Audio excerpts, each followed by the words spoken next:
fear through Killarney. Now I'm back to hitching with the wind. But if Mickey Flynn should ever find me, I'll throw me caution all behind me and square off on that son of a bitch again. He cracked open a river too, he beat me Sunday through and through, and so jiggle my unconscious frame. I won me healthy sheriff fights, well lucky son still have me life since Mickey Flynn beat me dumb and lame.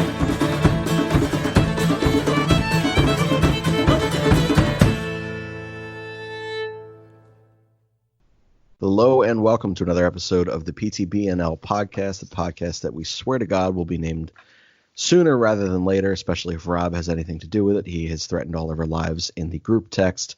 I am Shane, and I'm joined.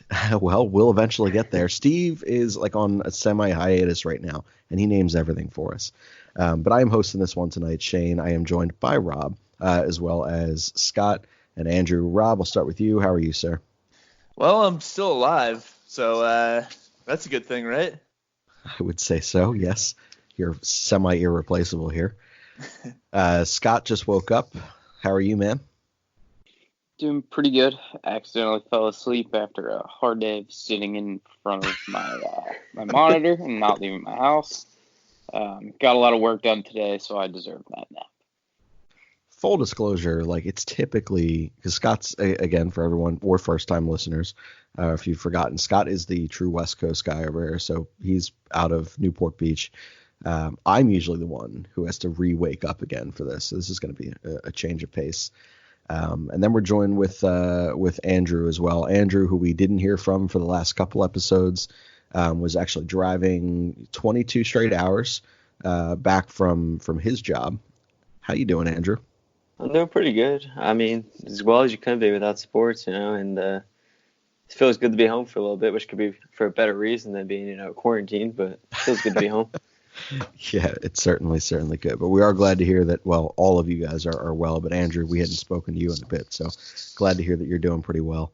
Wanted to take a quick minute just to have everyone be cognizant of the fact that some of your favorite places that you go are small mom and pop businesses that are going to really struggle to kind of get through this right now. And the best thing that you can do is to support them in any particular way that you can. They're saying if you could buy gift cards, to your local shops and, local pizza shops, local, I go to a local record store, so I bought a gift card from them.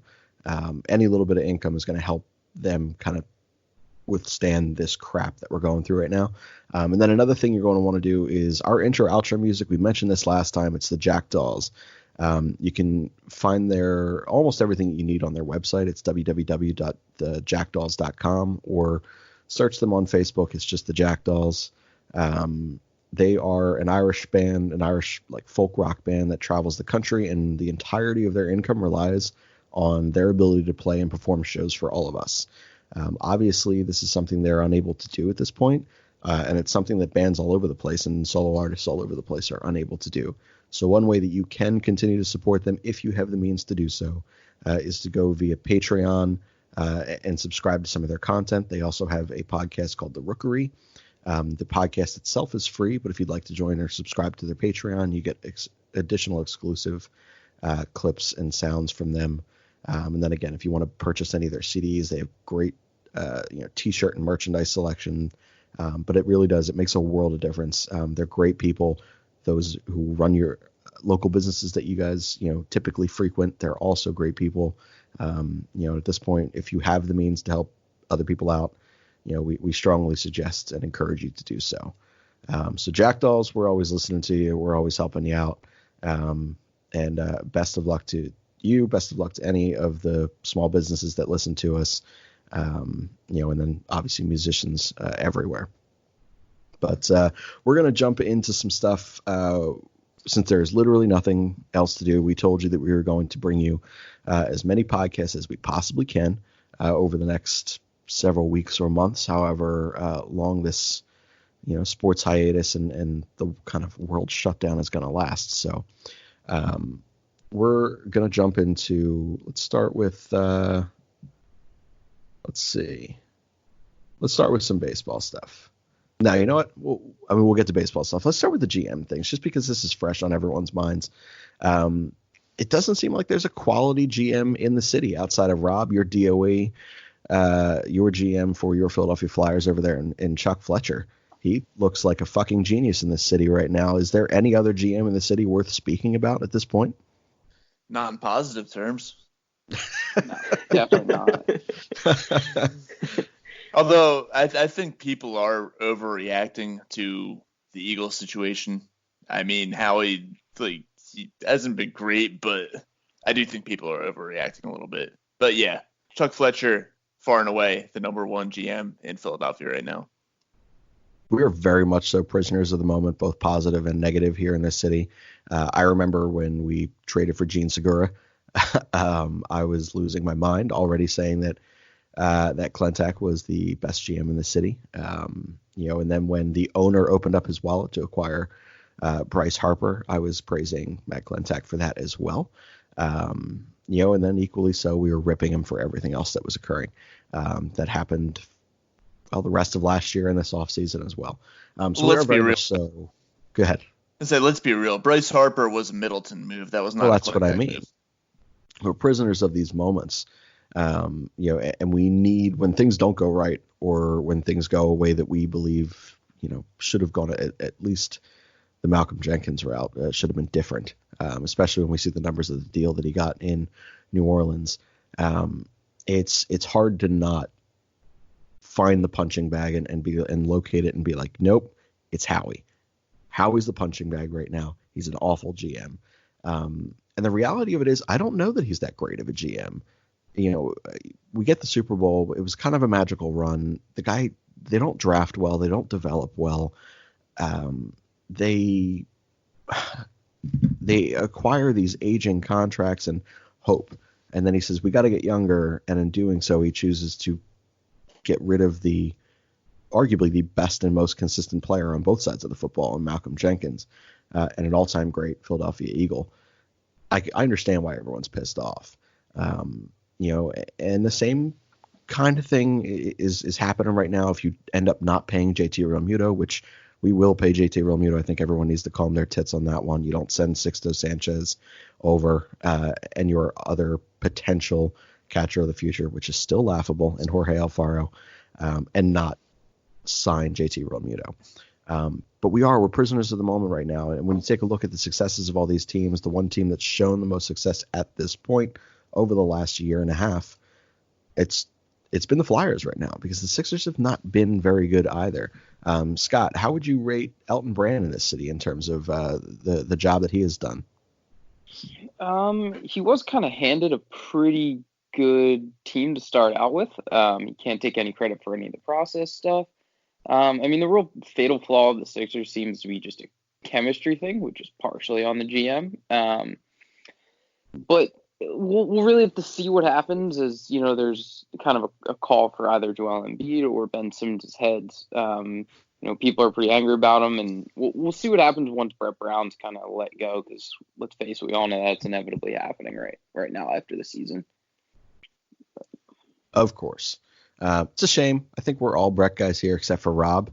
I'm a Brett guy. I can never remember. But yes, I think we're all pretty much Brett guys here. But that marriage just kind of run its course. Like this is the time to move on. I feel like a lot of us have felt it has been time to move on from Klentak for quite some time. And it's massively frustrating that he's not a general manager. Like, it's everything that's being made, every move that's being made at this point for the Philadelphia Phillies, it's John Middleton. He's basically just existing, and that pisses me off more than fucking anything in this city. I think Howie sucks at his job, and I've thought that for a long time. I've always thought he was significantly overrated, and I thought that he just, not unlike Doug Peterson, who I don't think is terrible at his job. I just don't think he's as brilliant as everyone makes him out to be. I think he's more of a psychologist than anything. But I don't find him to be some brilliant football mind. They're riding the coattails of that championship, and Matt Klentak doesn't have anything to ride. and he's just kind of sitting here. So, Andrew, how would you kind of react to, or how would you rate your GMs in this city right now of the 4 major teams? I'd say, like, first, just going off what you said, the prisoner of the moment. I think it just comes with how, like, don't get me wrong, yeah, everyone does react a lot, really quickly in the city. But I think it also goes to say how there's no consistency with these GMs. Like, I think last year you have Elton Brand trade for Jimmy Butler and Harris, and at the time everyone loves it. But in the offseason, he goes through these things of not re-signing Butler, and then he gives Horford the big deal. So there's just no consistency there. And then, like, you have Klentak, like you said, he trades for Segura, which turns out to be great, but then he does nothing to help the bullpen this offseason. So, like, it's just weird situations like that where they'll do stuff that gets everyone to buy in, and then they'll come around and turn around and not give anything back. So in terms of how I rank them, I'd say Fletcher definitely wins. Then I think I go Klentak, Roseman, and then Elton Brand. Yeesh. It's weird. To me, I feel like Fletcher is up there because we're seeing one thing from him. We've seen success. We've seen him come in and make some moves that we all questioned at first, and they just flat out worked. And there's nothing we can at this point argue. Like, we can argue his misuse or misunderstanding of the cap, I would say, in some of those trades, especially the Gudis one. But you can't argue with the production that you're getting out of Niskanen, a guy who was thought to kind of be done, and he's clearly not. So I don't think that he's been given enough time to see that, the kind of peaks and valleys of what he does, and what that position kind of has. But I do think that if you had to rate him at this point, I think you're pretty much right. I think it's going to be Chuck Fletcher, and then I think it's fucking everyone else. Because, I still think Howie's dog shit. I think he's a financial wizard. I think he's truly a numbers guy, a manipulator of books. And you need that. Like, everyone needs a white collar criminal. That's basically what he is in the NFL, which is brilliant. Like, if we could keep him around just for that, awesome. But in terms of like a talent evaluator and a, building an on-field product that makes sense, I've never found him to be very good. So I he's thought you were going to say, sorry to cut you off, Shane. I thought you were going to say everyone needs a nerdy white numbers guy. And I was going to stand up and be like, hell yeah, that's my job. Everyone sign me up. Like, you and Steve together are like the cap geek wonders of the ANYP network. The two of you, I'm sure, could sit down there and build like an absolutely flawless roster on talent and numbers that all made sense. And that would be a fun bit to do at some point, to have you guys each do a fantasy draft in some capacity on any of the 4 sports games that you can, and then simulate a year, make your trades, figure out what your roster looks like. I'd be curious. Yeah, I'd be down for something like that. But then again, we go back to Brett Brown Elton Brand. Let's face it is Brett Brown, though. You might as well just blame him. Like, they are kind of lumped in. Well, honestly, it's still Colangelo. It's his entire fucking staff. Like, I think it's unfair to judge Elton Brown. Jesus Christ, I'm tired. Elton Brand at this point, because he was dealt an already fairly strong roster and then made a couple significant moves that were kind of pressed upon him. I don't necessarily know that he was the one who was wanting to pull that trigger or building the entirety of that trade. They keep speaking in collaboration, which is a word that I loathe at a certain point. Like, someone's got to take accountability for these things, and it just, that entire Sixers organization is garbage. Front office, not organization. We obviously have some really talented pieces, but that's a frustrating situation. And then Klentak, like I said, while I believe he could be a decent general manager, it would have to be in a small market. He does not have a brain for a big market such as the city. And I also think that Middleton balks at the idea of truly being a big boy. Like, if he wanted to, we'd have a World Series contender today. We would have had a World Series contender last year. You could have went out and you could have got Dallas Keuchel, no matter how much I thought he blew. He ended up having a nice year, and I was wrong about that. Like, he would have infinitely helped that starting rotation. Instead, we had Vargas and who the hell, Andrew, that you think is going to be the 5th starter incorrectly? I think Granger Schwartz has a shot at that, honestly. Was that maybe it was Sean New that I was picking on last time? No, that was me, and Was I it you? forget it might have been Sean as well. There are entirely too many members of the PTBNL podcast here. But regardless, the GM and front office situations are frustrating here in the city of Philadelphia. Yeah, Chuck Fletcher's the only good one right now. I will say my one concern on Fletcher though is how much of I know he's had some success in his past history, but I think my one concern with him is he did kind of take over a team a little bit, so I think a lot of this can be still given credit to Ron Hextall. So I think absolutely, it's kind of interesting to see how it does play out in that sense. Yeah, Fletcher's Pat Gillick 2.0. Exactly. Remember how Ed Wade, he came in and a lot of people criticized him. A lot of people said, okay, he made a lot of deals and whatnot that they didn't like. But the fact of the matter is, Ed Wade stocked up that Phillies farm system. He drafted Jimmy Rollins. He drafted Ryan Howard. He drafted Hamels. He drafted Utley, Burrell, all those guys who were key pieces of that team that had that run from 2007 to 11 and won the World Series in 08. So that's basically what Ron Hextall did during his short period of time here. They didn't have a lot of success on the ice, albeit they did make the playoffs. But what he did, he brought in some good young players. He brought in like the Travis Konechny's and the Carter Harts of the world, the guys that are going to be key pieces and key parts of the Flyers core for the future. And now Fletcher's job, that's so much easier now because all he has to do is build around it. All he has to do is get the complementary pieces, the guys like the Niskanens and the Kevin Hayeses and, guys who round off what could be a championship contending team. I think my biggest concern with Chuck Fletcher is he is a cap moron. Like he needs a Scott Steve to be able to fully function. He's going to benefit from the cap jumping. I think they said between $4 and $7 million. Yeah, I'm just saying a guy like Fletcher would benefit from that more than someone who's a little bit more cap cognizant. Sure. The one thing that you worry about is the fact that you're going to have to make difficult decisions with guys who are still on their ELCs.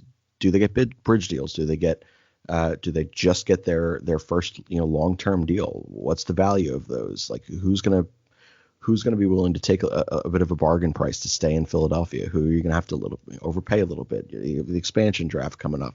Like I think we're going to find out a lot about Chuck Fletcher. Like right now he has maintained Ron Hextall's baby of the prospects here, which is really important. Sorry, Steve just texted me something about an attractive woman and I got distracted. He says when there's an attractive woman in your house and you just shit the loudest shit ever, fuck. That's Good so job, on brand Steve. for Steve. 100% on brand for Whiskey Ramble's finest.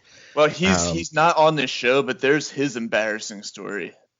All right, so let's transition to that for a second. So I will not be providing this tonight because the person who called me out on something is on the show tomorrow night that we were recording. But if you guys missed last episode that we recorded just a couple days ago, I am on a mission to fix this world in terms of making millennials less present in their speech. I hate people who say millennial slang type of terms. I was incorrectly, mind you, called out for a millennial slang term in our group text by Joe Biscuit Berardi. But in efforts to keep some of the humor going, I accept the punishment and penalty that is coming, and I will have to provide you guys with an embarrassing story from at any point during my life. So I will provide that on our next pod, unless I say something dumb for the remainder of this podcast, at which point I will provide one then as well. Rob is taking this seriously as he is keeping a notepad in his phone with tally marks on how many stupid stories we have to provide you guys with the Damassery from our texts, from our WhatsApp messages, from our Twitters, and then obviously on the shows as well. It can be called out at any time. So if you say some dumb shit, just have a story ready to go. We've talked a bit on the GMs here, and I feel like we're going to talk in circles at this point. But this is, at its core, it's a baseball podcast. Obviously, for the next couple weeks, months, whatever it may be, we're going to be kind of all over the place at this point. But let's go to one final thought here on the Philadelphia Phillies front office, and one thing that you would like to see when baseball returns to the approach of what will undoubtedly be a significantly shorter season, and what you would kind of like this identity to be moving forward. And that can be moving on from Klentak and getting a fresh face in there, someone who's actually going to perform the duties of a general manager without restriction from the owner. You could say Klentak, gets an extension, whatever it may be. Andrew, I'm going to start with you. What does your ideal look like for this front office? I'd say, and that's the worst part, is not knowing what the issue is, if it's Klentak or Middleton not letting him spend. So I think that's where the issue comes. But I just want a front office that, at this point, that's the mark on this team, is they're afraid to go over the luxury tax. So I want a front office, whether it's, I guess, 3 new people that can come in and not be afraid to spend money in a big town like this, because there shouldn't be any money restrictions in here, especially in a season like this. So that'd be the mark here, is get 3 new guys in here that's not afraid to spend money and make this team a real championship contender. Well, I don't think that's realistic. It is certainly something that is accurate. I think you got 3 guys that are going in several different directions right now, and the one or the only direction that they are in unison with seems to certainly be stop spending money, which I think is moronic when you sign the face of baseball to $330 million contract to then suddenly stop. He signed that contract in large part to allow for the flexibility, or for the years and term of that contract, to allow for the flexibility to put out more money and more resources each year to surround with more competitive talent. And they're actively not doing that. At what point does the face of baseball force himself out of Philadelphia in this contract? If that type of thing goes on, we saw it with Scott Rowland. We very much so could see it with Bryce Harper. I'm not saying that's going to happen. We're already in a pandemic right now, so let's take a step back off the Ben Franklin for me saying that I don't think that Bryce Harper's the guy to do that. Scott Rowland's more of a jerk off than what Harper is, but you still have to worry about that and the perception that this front office is giving us, what it must give a superstar player like Bryce Harper. Scott, what would you like to go ahead, Andrew? Sorry, I just one last thing. I agree with you. I think JT's deal will get done sooner rather than later. I just think is the one concern, though, is how scarce they are to sign other guys, and that's what concerns me in the sense. And I think their reaction to that, going to your point earlier, is just because of the report that came out today, is because of everything going on right now, they stopped talks. And I think that jumps out. People see stop talks, and they don't read the full article. Sure. And that kind of jumps out in everyone's heads. Also, one of the things that Harper alluded to, I believe, after he signed the contract, is that he anticipated that Middleton would continue to open the checkbook and bring in star players around him. Now, he did bring in Real Muto, but other than that, pre-Harper. Yeah, you're right. That was pre-Harper. I stand corrected. But still, that further, I guess, validates my point, is that Harper expected them to build the team around him, and ever since they signed him, they haven't done that. So that is something to be concerned about, and that's something that Middleton, he needs to take into account. He's like, he needs to go back out there and open the checkbook again if he wants to keep Bryce Harper happy here in Philadelphia. Yeah, I would agree, and I would say that one of the easiest ways to make that change in your approach to become that team that takes more risks is to draft and develop well, which is something this organization has not done in years. They took really good steps in hiring driveline guys. They've finally started to change and adapt and mold these young hitters to a style that is more conducive to success in the year 2020. And then pitchers, same thing. They've begun to realize the importance of high velocity and high spin rates and what these things mean to the game of baseball in this era. So much they were going for guys that honestly would have been damn near superstars or studs at the very least in the early 2000s that are kind of just guys come 2020 because that's the evolution of the game of baseball at this point. So one of the best ways that they could afford to take more risks is if they had more assets at their disposal. And the way to do that is to draft efficiently and to develop successfully. So I'll be curious to see where they go there. Scott, though, we heard the other two guys' kind of thoughts right now on the front office. In a perfect world, what do you kind of see this Philadelphia Phillies team doing? I think you had mentioned just now improving the farm system. I think that's when the Phillies were at their best, was homegrown talent and relying on that. We obviously are lacking that. So I'd like to see the front office put the press on that kind of thing and start drafting better and hiring the people that are capable of scouting and doing all that fun shit for us. The other thing I wanted to get back to is pitching. Like, until you're going to have homegrown pitching talent, you need to buy some pitching. And that's the one thing they always tend to skimp on and are real nervous about. The Dallas Keuchel thing, or Keuchel, however you say that guy's name. I say it wrong every time. That's all right. We're very pro fake names here. All right, good. Well, I mean, I would say he doesn't deserve it because I'm mad, but I actually really like him, and I think he's good. And I don't understand why his contract always gets pushed off, and he can never really land as big of a deal as I thought he deserved. But anyway, I think we need to spend some money on pitching, or maybe just spend a bunch of money on some kind of illegal steroids we can give Jake Arrieta, and then sure. if he gets caught with PEDs, then he's out of the game anyway, so we don't have to see him anymore. So it might just be a win-win downside. all around. It's really just worth it. Maybe we get a really good doctor. I feel like the steroids would just make Arrieta more of a jackass than he already is. Who cares? Oh, they definitely Would it make him a better pitcher again? Yeah, that's all I care about. Because I'm pretty okay with it. Yeah. Like I said, I'm very pro steroids. I genuinely don't give a shit about that era. It was so needed at that time in baseball, and it's needed at this point in Jake Arrieta's career. Anything to help this man out just a bit. So I'll just take I don't know, $20,000 for the idea from Jake Arrieta because it'll extend his career another 5 years. So sure, Jake, if you want to just cut me that check, I'll appreciate it. Whoa, make it in cash so we can use it with Guy. There you go. That's true. I don't want to get taxed on that. Over $10,000. Over $10,000 qualifies as more than the gift. We learned that in Shawshank Redemption. Little movie history for all of you. Definitely cash. That way he can utilize it to his full advantage and try to double that or more.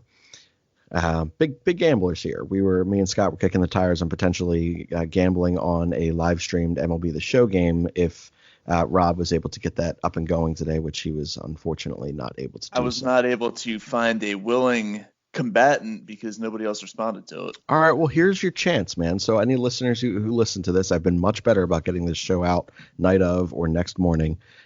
Recently, I've found a quicker way to kind of edit this stuff now, which is brilliant. Rob, what is your PlayStation Network ID? Is that what it's called? A PlayStation Network ID number? I don't know what it's called. Yeah, you can call it that. Sure. It's Legend of Gritty, all one word, as in Gritty, the Flyers mascot. Corny as hell, but I respect it. I was in a pinch and I didn't. Okay, my username was We Got Harper, but that happened a year ago, so it kind of ran its course. I needed a new name, so I changed it, and that was the first thing that I could come up with. Of fucking course you did, man. But yes, so any listeners who have PlayStation, have MLB The Show, the newest year, newest edition, reach out to Rob. Me and Scott would very much so appreciate it. We are, we'll Skype into each other, and we're at this point, Scott and I are about ready to start Skyping into each other with dice and starting to play. I've thought about that a couple times, and right. I don't know if you had ever played Dice with Friends back in the day. It's a bootleg Yahtzee game that you bootleg Yahtzee, yeah. Friends. Me and my college buddies have started that up again already. So. Oh, that's smart. I'm in. Yeah. If the government's listening, we may or may not be gambling on it. I don't know. It's illegal to gamble, so I can't say that we're doing it. But yeah, we've thought about it. Yeah. All right. So let's kind of transition into, now that we're kind of talking a little bit about the ridiculousness that our lives have come to without sports. We've all undoubtedly over the last week or so, I guess it's been about a week and a half now, since sports have really fully shut down, and this has kind of sunk in. We're all looking for shit to do. Like we're finding out just how uninteresting we are. People in China are already filing for divorces because they couldn't hack it in their marriages anymore. They realized just how not well matched they were for their partners. We're all just in the shit right now. Rob, you legitimately the other day, you simulated a 2001 basketball game on 2K. I did, yeah. And then you updated Twitter throughout the entire time. Yep. Kobe was going off. Kobe had like 41 points. Iverson Without had even 37. playing the second quarter. Yeah. So the weird shit that we do. So Rob, what went into your decision to sit there and say, I think I want to watch an entire simulated game on 2K right now? I was literally bored as fuck. I mean, I had a couple things to do. I had 4 days off over the weekend, right? I was off Friday, Saturday, Sunday, Monday before going back to work yesterday. So I had a lot of stuff to do around the house, which I got done, and I actually have a funny story about that I'll get to. But yeah, what was it, 2 days ago, I had all my stuff done around the house, nothing else to do.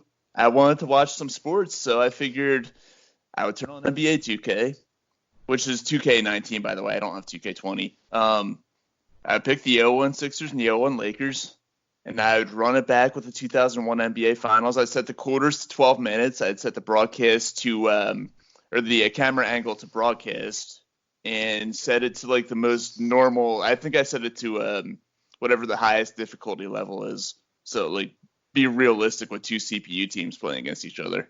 And I just watched it like it was TV. That's ridiculous. Yeah, well, Yeah, you got to do it. You got to take extreme measures sometimes. To point out to anyone at home in a similar predicament, the NBA extended League Pass free to everyone in the world, I believe. Maybe not China, because I don't know how they feel about China. The NFL did that as well. Yeah, the NFL did as well. So you can watch classic games. I mean, I've been rewatching some Sixers games along the way.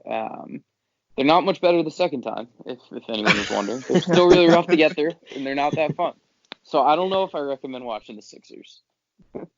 I would not. Were you watching the Sixers Brooklyn series from 2 years ago? I haven't rewatched it, no. I thought that's what was on earlier, either today or yesterday. Yeah, Game 4 was on or whatever. Yeah, really drives me fucking crazy. I haven't watched the Sixers game since probably December. Yeah, last time I watched them. Honestly, healthier than all of us mentally. That is. I mean, we've especially had a great the other hockey team three. since then, so I was kind of preoccupied. We have had a great hockey team since then. Scott, what weird thing have you done since sports have gone away for the time being, or one thing that you have considered doing? Let me think. I've considered buying every single video game system in the world, just dropping tons and tons of money, and that goes all the way back to like classic Nintendo, all the way up to getting an Xbox One. And I am too cheap to buy anything, but I've had a bunch of stuff in my cart, and then literally out of nowhere this afternoon, I was sitting working away, and my roommate came out being like, "Man, I wish our Xbox didn't break. It would be great if we had it." Oh shit, I have a Nintendo Switch in my room, and he just pulled it out, and it was sitting there, and just gifted me a Nintendo Switch to play with for the day. So I'm gonna have to buy some Switch games, I guess. But well done. Good Pokemon. Oh my god. All right, well, I'm gone for the next 6 months, actually, quarantine or not.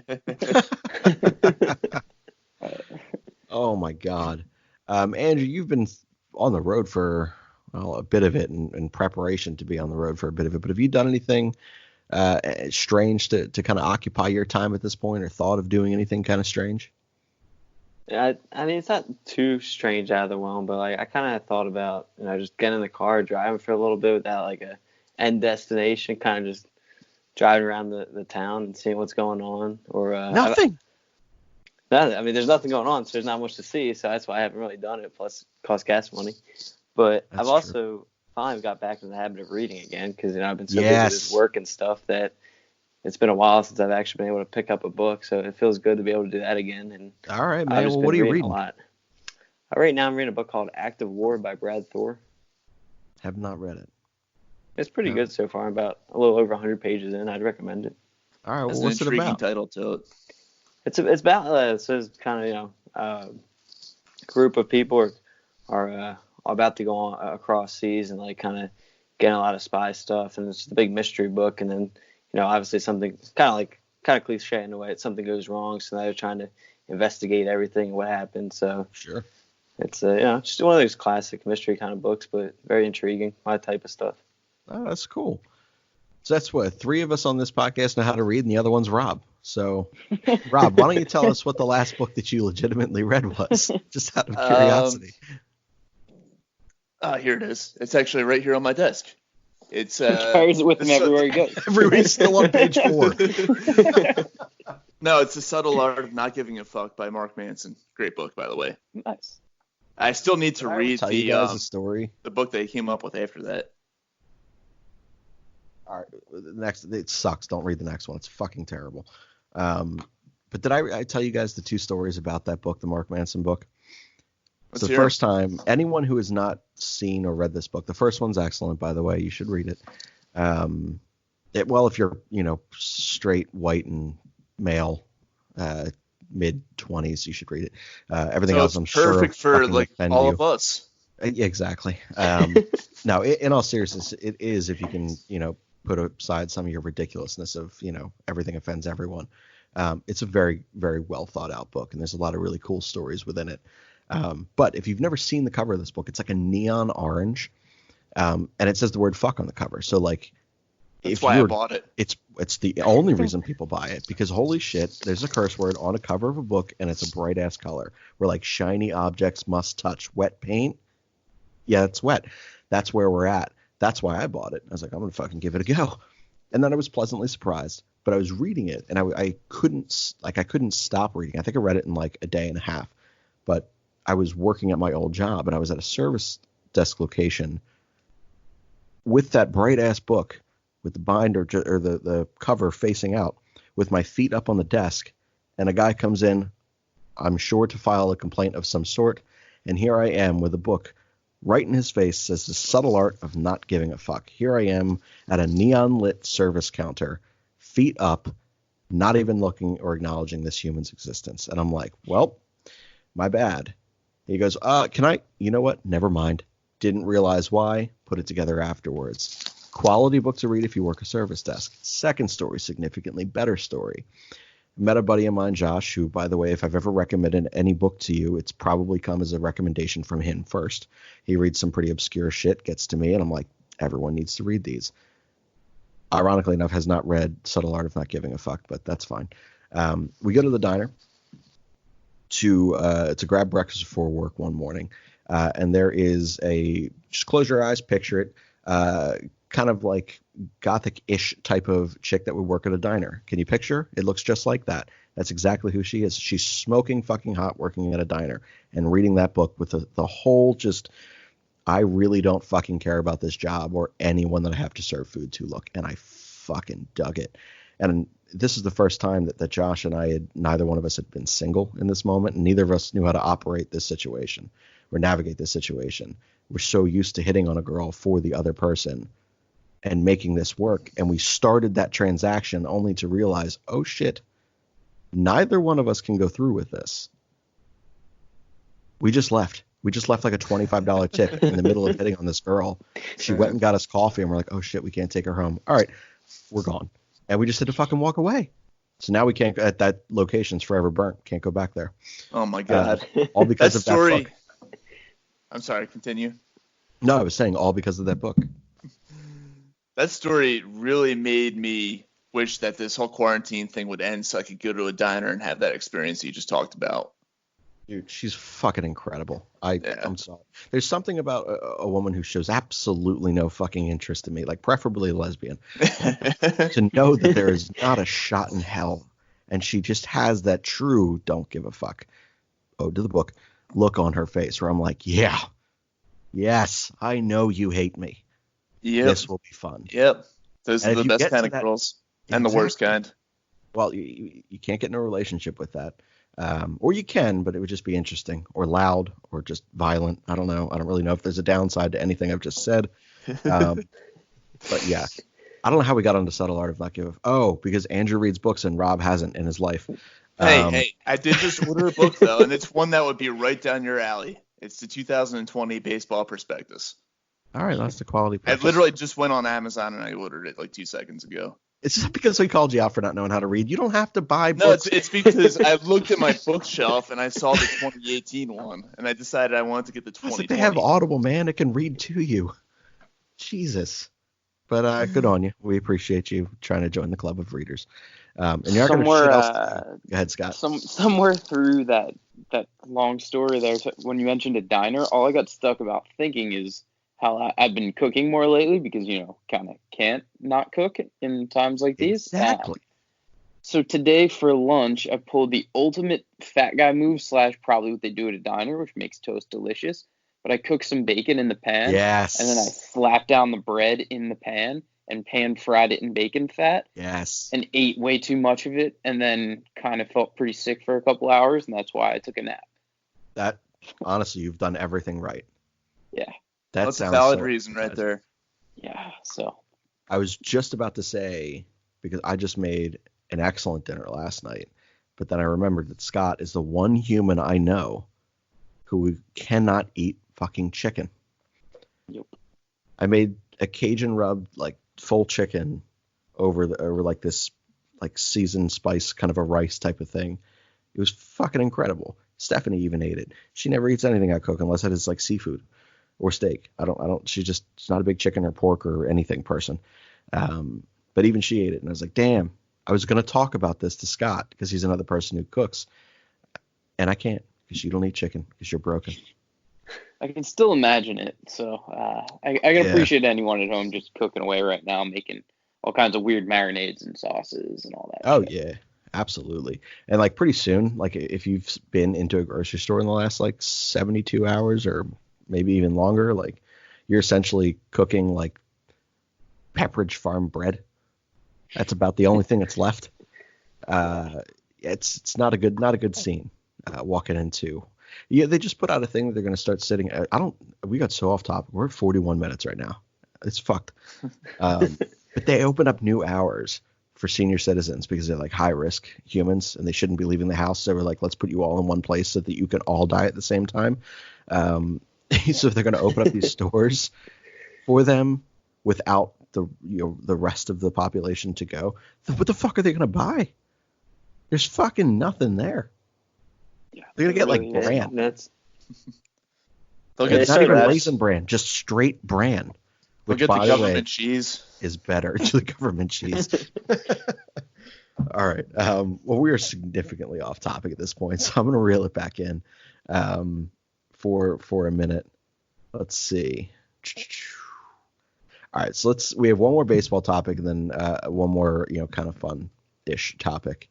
We're going to go with shocking trades, shocking releases, or shocking free agent signings, the last like couple decades for us, for the Philadelphia Phillies. If you want to extend beyond that for Philadelphia sports at this point, we've crossed every other fucking line this show. Doesn't matter. I think anything would keep people entertained at this point. But I'll start this one and just give you guys a minute to kind of collect your thoughts because I can't remember if I texted this one or not. My first one would be Cliff Lee not going to the New York Yankees and choosing to come back to us after we really fucked up and decided to send him over for Philippe Almont in that Seattle deal. That was dog shit. That was actually mine. The second part of trading him to Seattle. I feel like that was probably everyone's. I should have gone last because I could probably pull a bunch of these out. But I still remember this because I was on the phone that evening. It was late, I think late Thursday night, something like that. I was on the phone with an ex-girlfriend who was calling an attempt to, attempt to rekindle. But I was already seeing someone else.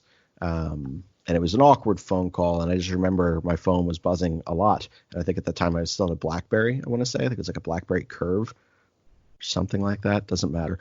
And I finally looked, and it was just like Cliff Lee springs the Yankees and re-signing in Philadelphia. And I was like, the fuck is going on? So I had to share that moment, this just joyous moment of watching a New York Yankees team not get the guy and him choosing to come to Philadelphia instead after we royally fucked him and sent him over to shitty ass Seattle.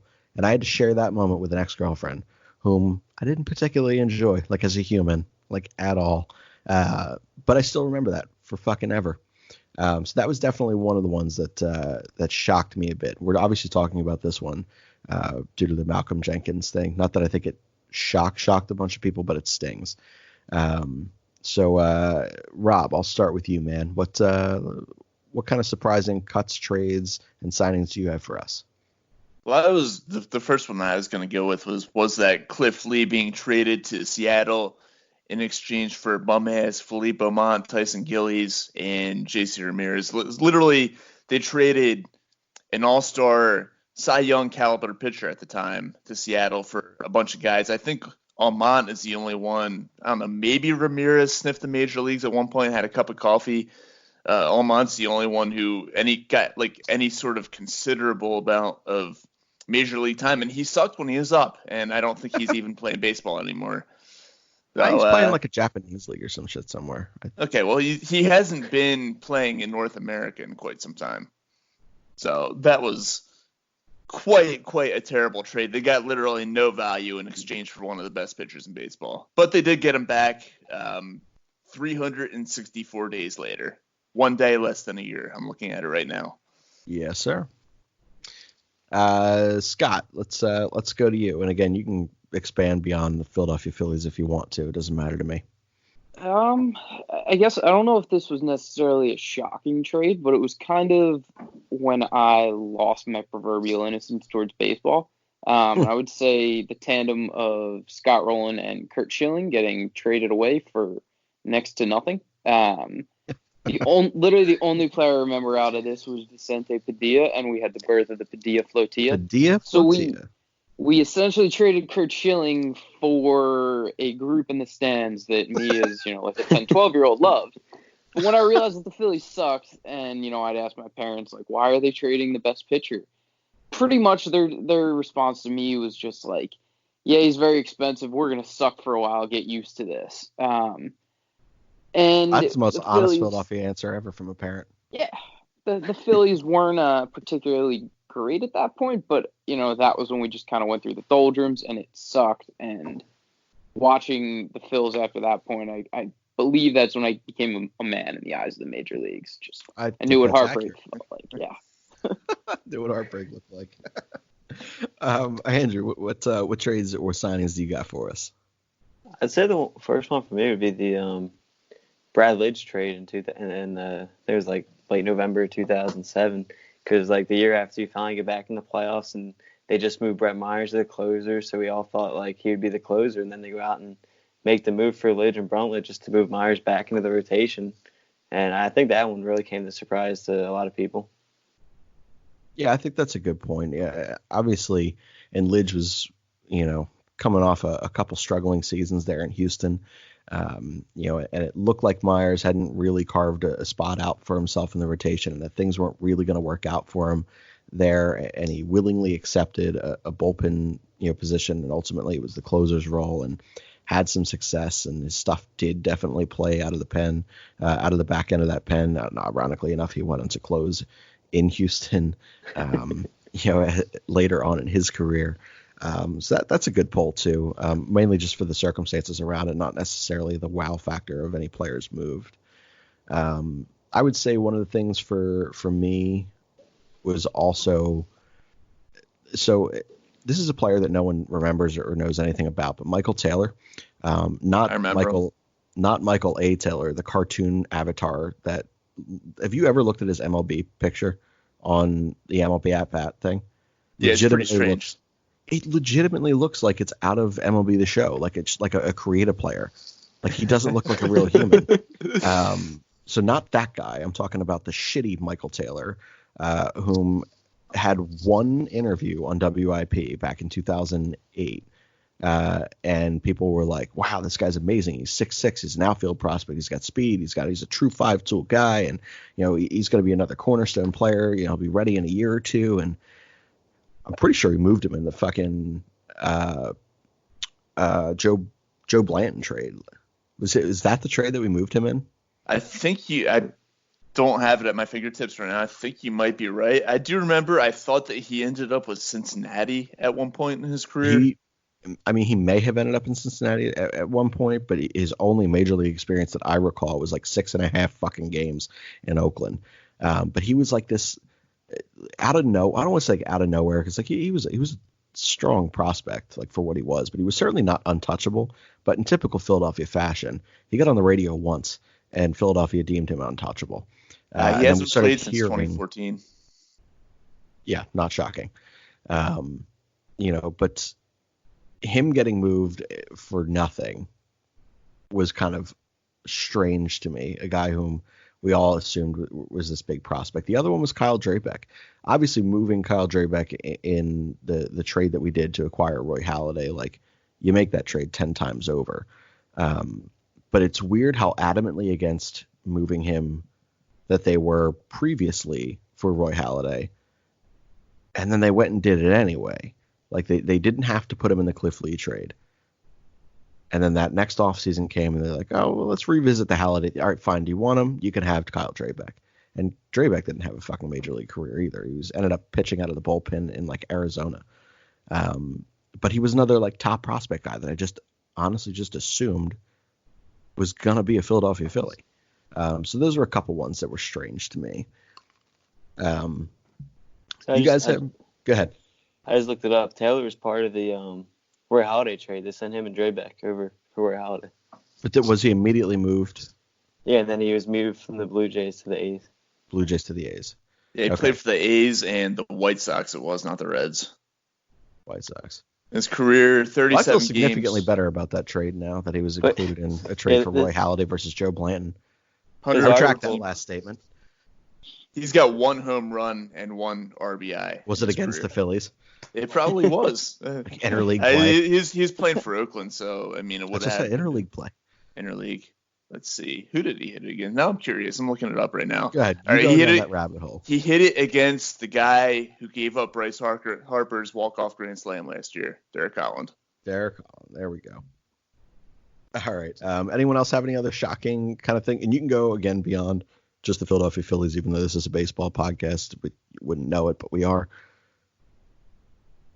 Cricket's awesome. Go ahead. I would say I'll never forget the day when we first traded Nick Foles to the Rams for Sam Bradford. I mean, I know it was just that trade was like so shocking to me. I remember I was at a baseball practice and I remember reading that on my phone. It was like just such a shocking trade because it was like the weirdest trade too, like quarterbacks that like didn't have a name at the time, and it was like, why are we getting Sam Bradford? He like clearly wasn't a guy that fit Chip Kelly's system, and it was weird. Right. So I was coaching CBS baseball at the time, and I was literally picking out my jersey number. I was sitting here staring down the souls of these kids to make sure that they did not take number 9, which was forever my baseball number. And like every kid would like kind of walk up, look at it, and like, nah. It's the only single digit number, the only true baseball number that remained for both varsity and JV, because coaches got last picks because we didn't give a shit. And somehow it was still there, and it was like at least one size, if not two, too small for those jerseys. And I was like, I will fucking make it work. I'm going to rock number 9. And then as I picked that jersey up is when I got that text that was like, hey, the most non-Chip Kelly quarterback in the history of quarterbacks is going to be your new Philadelphia Eagles quarterback, because that makes sense. And I was also very pissed off. That was a shitty trade. I would say it was terrible. Yeah. Well, honestly, I guess in hindsight, it really worked out for us because of what we were able to flip a lot of shit for, but it made no sense at the time. Obviously the Carter and Richards thing really, really fucking hurt. So closely removed from that Cup status. It was, man, I fucking hated that shit. But we made out with it for the most part. We were able to recoup some pretty strong assets there. So still weird, still shitty. And then the Brian Dawkins thing, we don't really have to talk about it, but that sucked. And then here we go, letting Malcolm walk again, because that's brilliant. All right, so let's go to the last kind of thing that we're going to mention here. This is, we're excited about this. So we have a new member to the ANYP family. Those of you guys who don't know, we here for the Always Next Year podcast. We are still an actual network. We are still putting out a bunch of shows. The shows are just kind of all out on their own. But they still all get initially released through our kind of main network. That is the Always Next Year podcast. We've been branching out to different things over the last 6 months to a year or so. We branched out beyond Philadelphia, and we went with a Backyard Beers and Football show. We went with a show kind of about life and alcoholism, as it would end up being, in Whiskey Ramble. We talk betting. We talk so many things beyond just Philadelphia sports.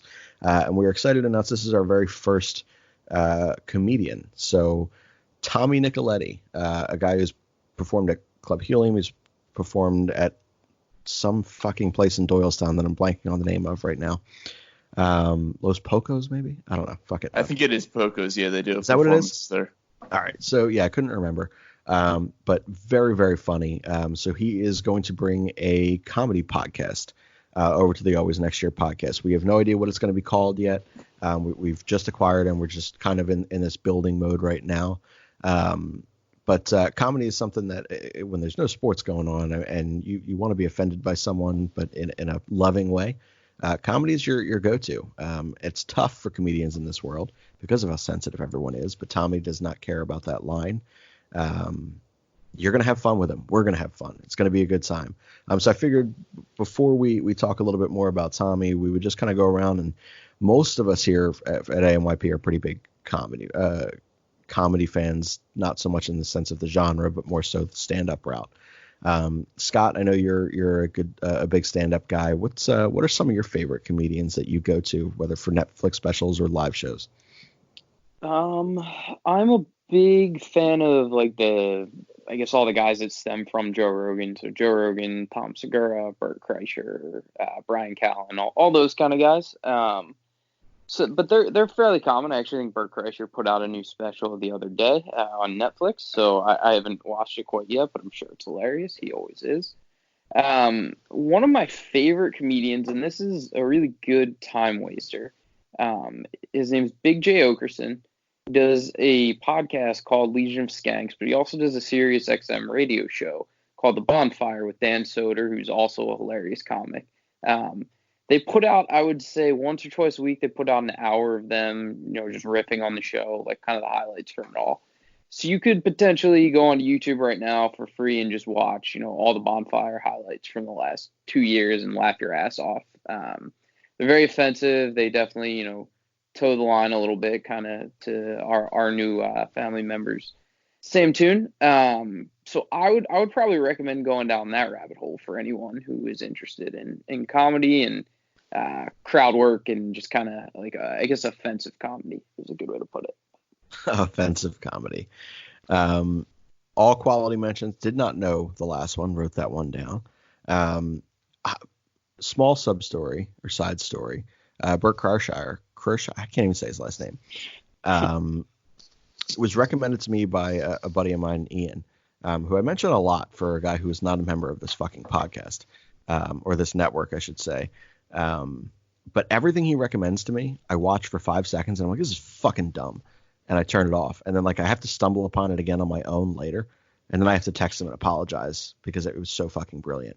Letterkenny was an example of this. I watched the first, the open of Letterkenny and then the first 5 minutes and I was like, this is fucking terrible. Looks like it was shot with an iPhone. Show. It's amazing. And I had to stumble across it again on my own. All that wasted time could have been just engulfed in comedic brilliance.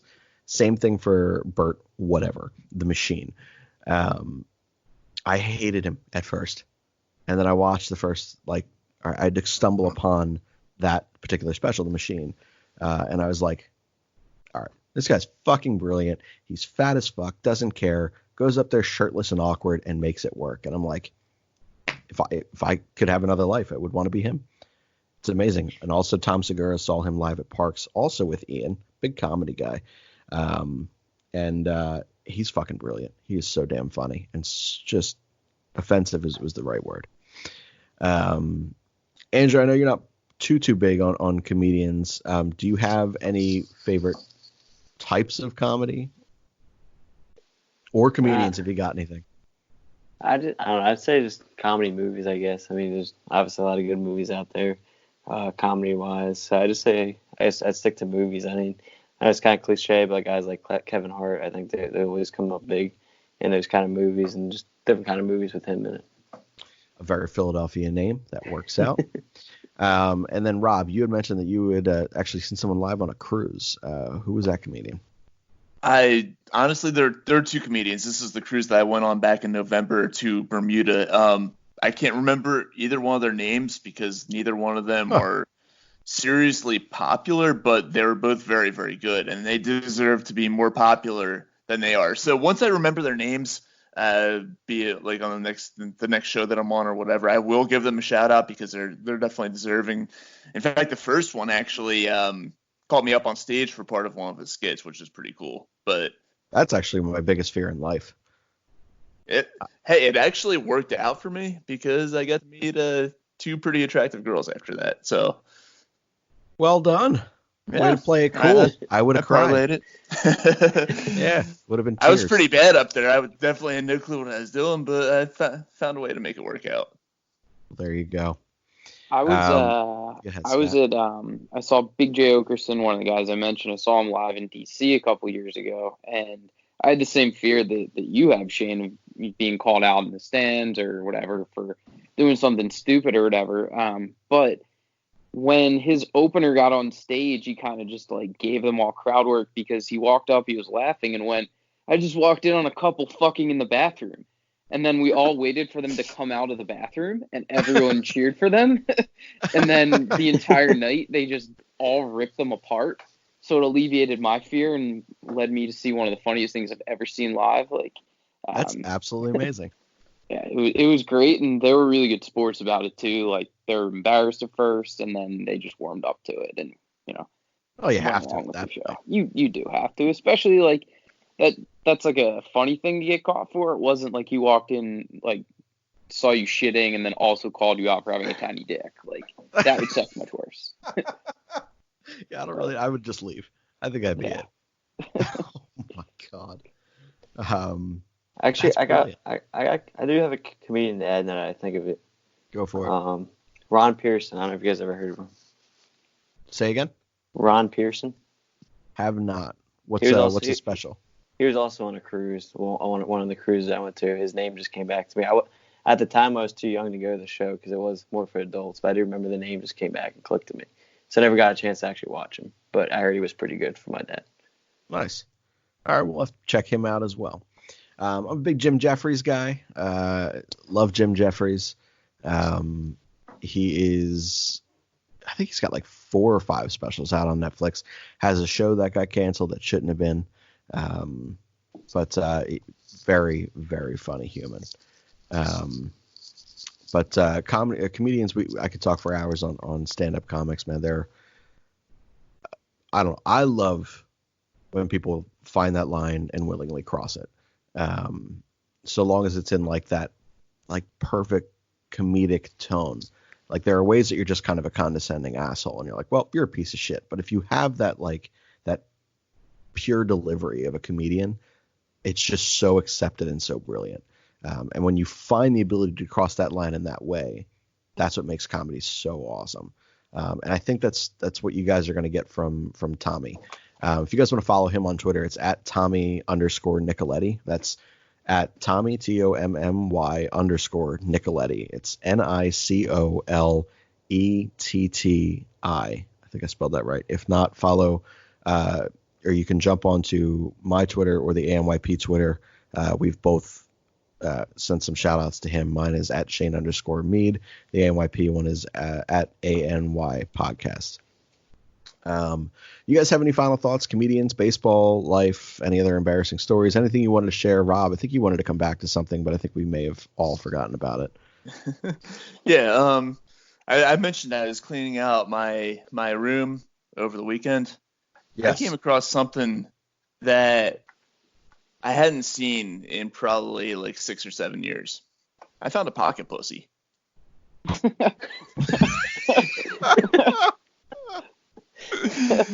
What Legit, the fuck, man? I was going through my closet, right? I was going through my closet, and I'm not like the most clean person in the world, so I kind of had a pile of shit in there that hadn't been touched in a while.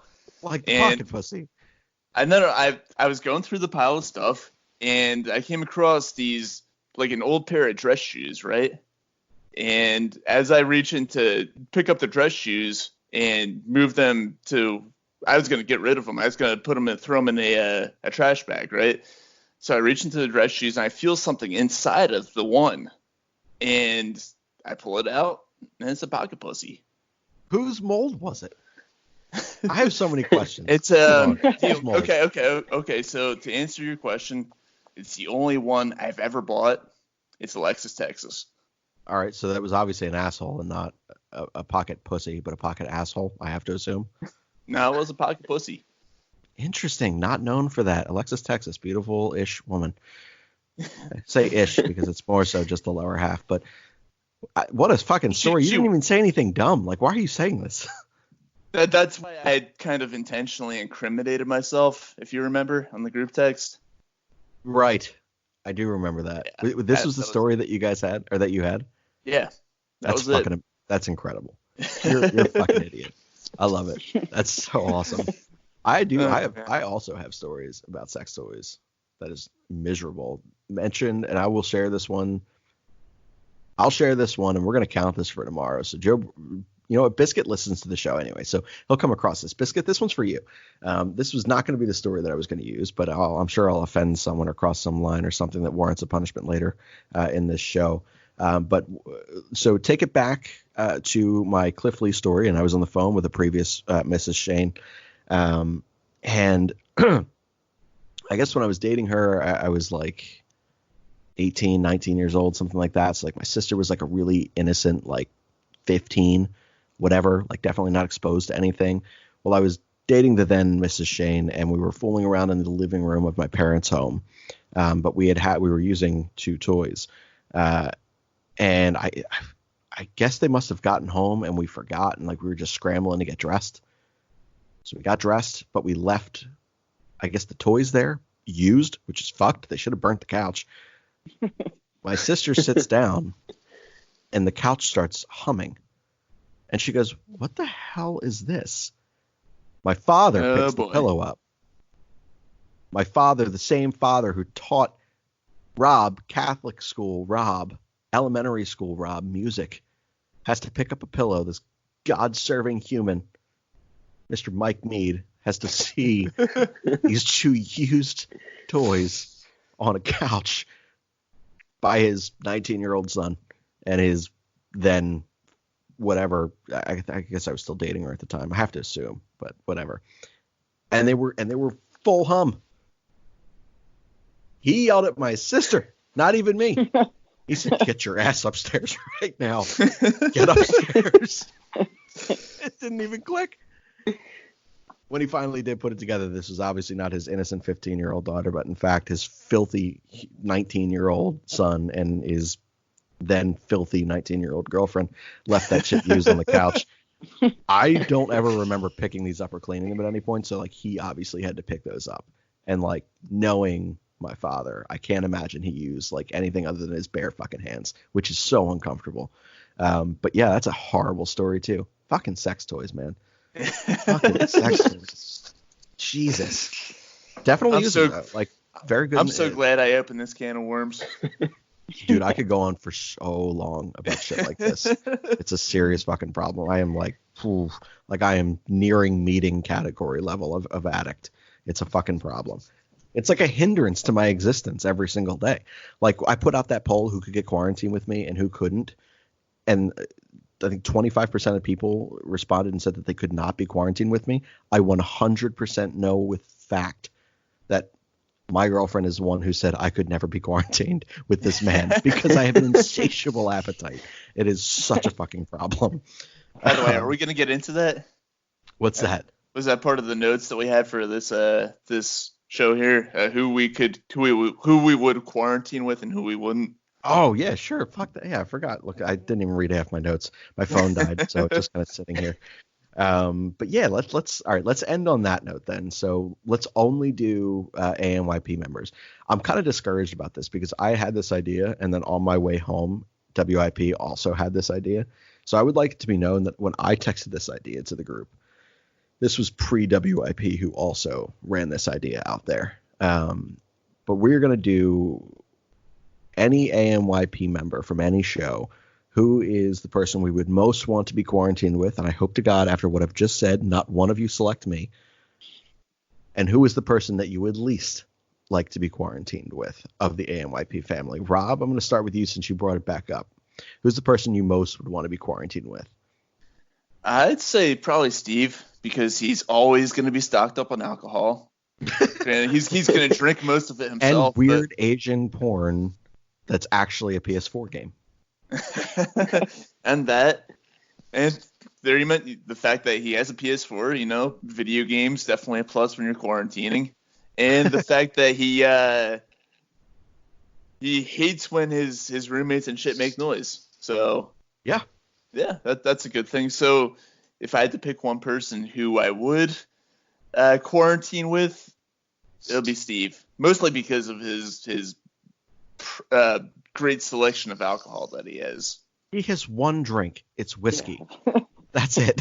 That's a great selection.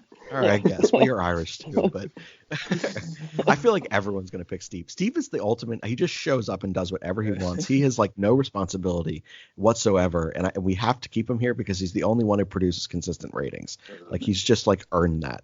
And now he's going to sit here and be everyone's favorite fucking person to sit in here and get quarantined with. Oh my God. All right. So Rob, who would you least like to be quarantined with?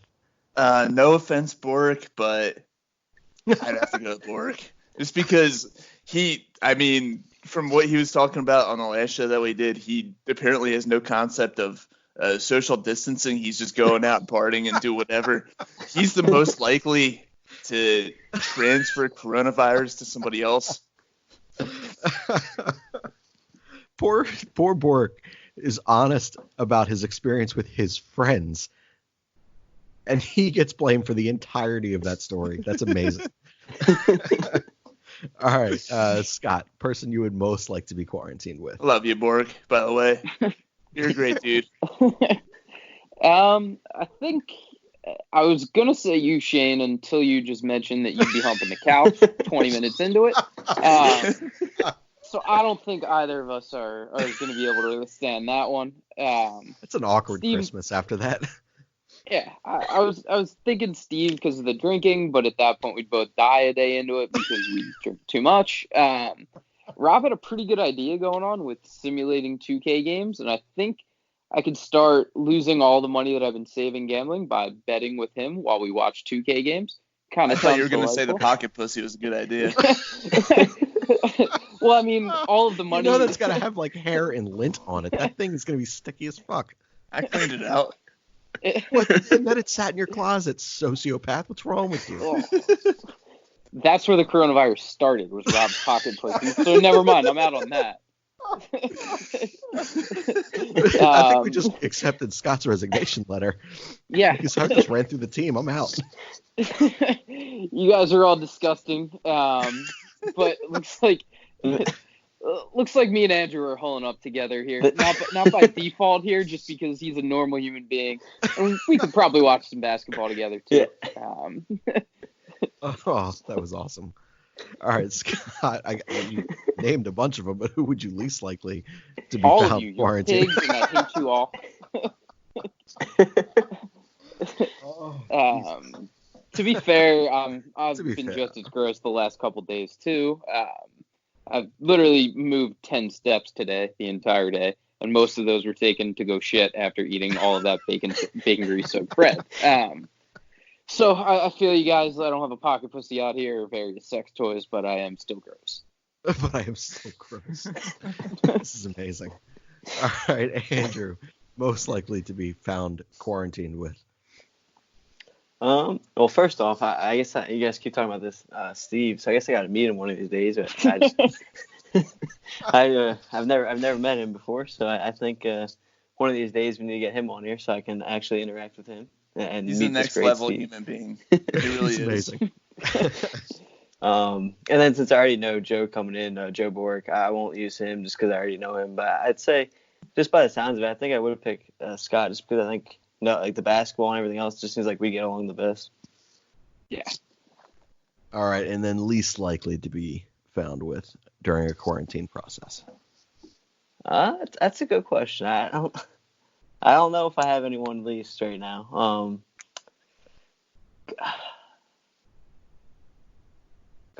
Going off this one, I guess I lean towards you, Shane.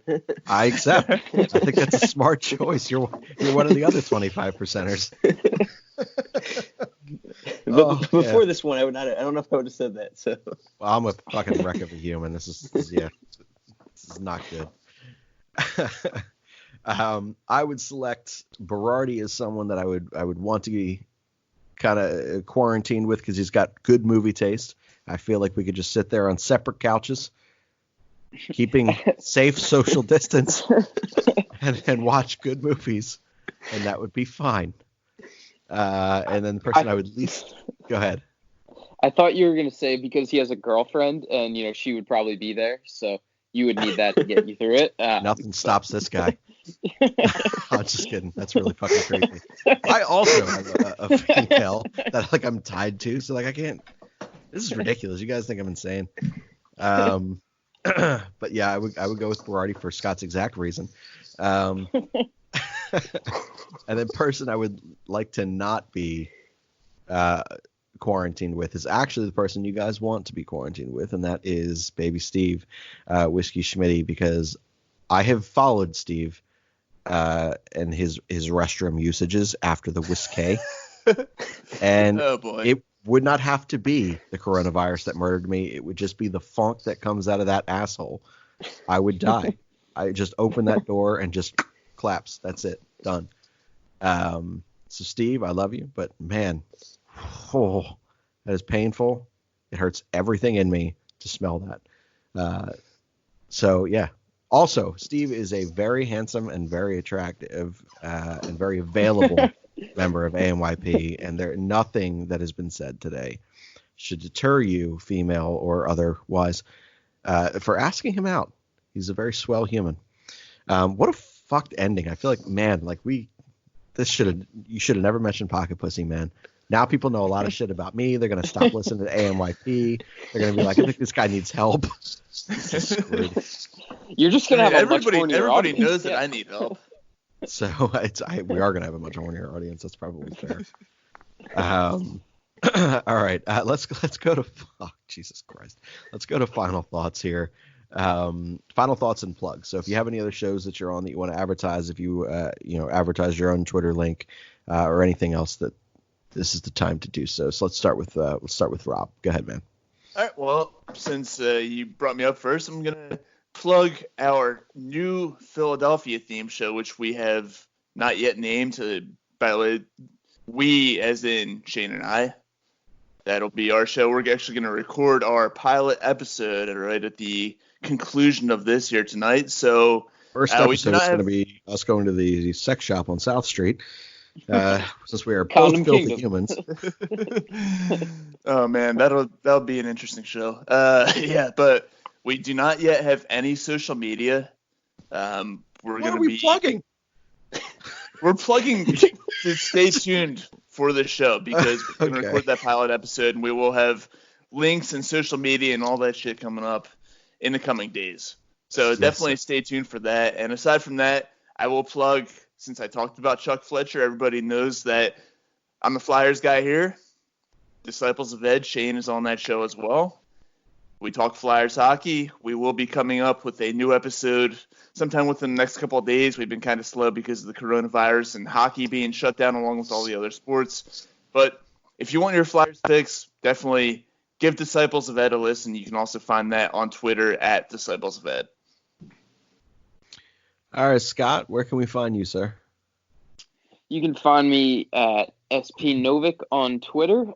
Itching for something to gamble on. So if you got any creative ideas, shoot them my way. Probably lose some money to you. You can gamble on the weather listen now. to PFT's pod.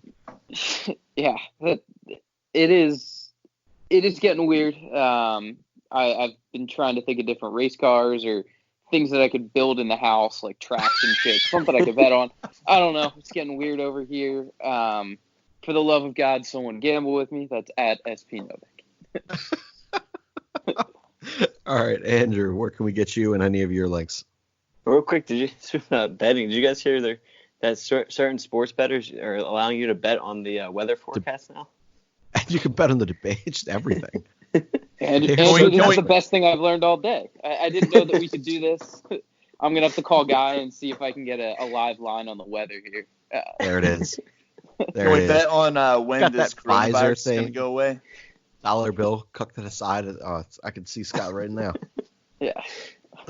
I've already lost $500 in this 30 seconds that we've been talking about it. So.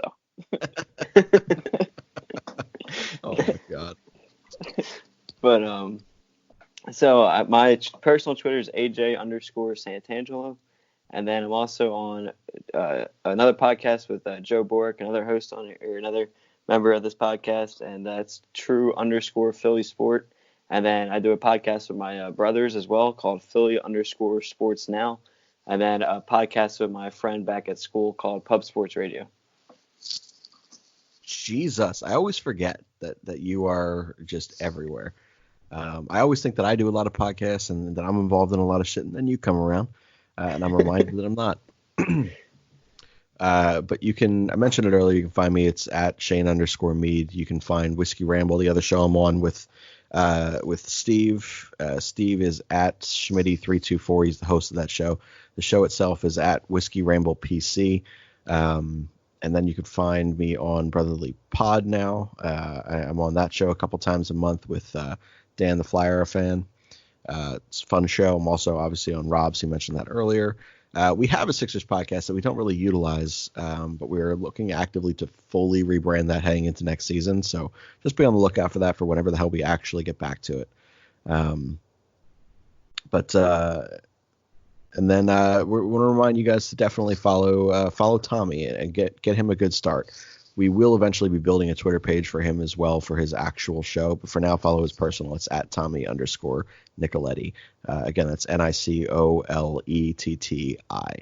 And then while you're listening to all these pods, support another small local business, and that is Asian Rob's Just Food. It is 215-794 food, 215-794-3663. Treat yourself, take it home. They're at 2 in-store locations. However, I believe just one of them is going to remain open throughout this, the one in Buckingham Green. Rob will check out and see if the one at Delval Market is still going to be open. He's a frequent flyer for breakfast sandwiches over there. But go visit Asian Rob. Like I said, anytime you can support a local business, try to do so. Their food's great, and like I said, you can order trays of it at a time, and at a time where you're going to need 4 or 5 meals for the week. Now's as good a time as any to sit here and frequent a place like Just Food. So again, it's Just Food, 215-794-3663, 215-794-food. Treat yourself, take it home, guys. This is a really fucking weird episode, listeners. Unfortunately, everything you've heard about me or anyone else in the show is honest. Hang with us. And I honestly, we don't know what else we're going to find out about each other at this point. Corona's really taking a fucking toll. But we will be back I'll be back tomorrow night with the other half of the team with Biscuit, with Boric, and with Sean New. And we'll have some fresh new content with them, probably less offensive than this one. But it was a good time, guys. Thanks for joining me. Scott, thanks for waking up. Rob, thanks for sending us down the worst rabbit hole, I think, in our podcast history at this point. And Andrew, man, glad you made it home okay and that you're safe. Like I said, we hadn't heard from you in a couple days, so glad things are going well for you guys. And we will see you tomorrow night for another episode of PTBNL, the podcast that we swear to God one day will be named. A fighting man I used to be, revered and feared through Killarney. Now I'm back, hitching with the wind. But if Mickey Flynn should ever find me, I'll throw me caution all behind me and square off on that son of a bitch again. He cracked open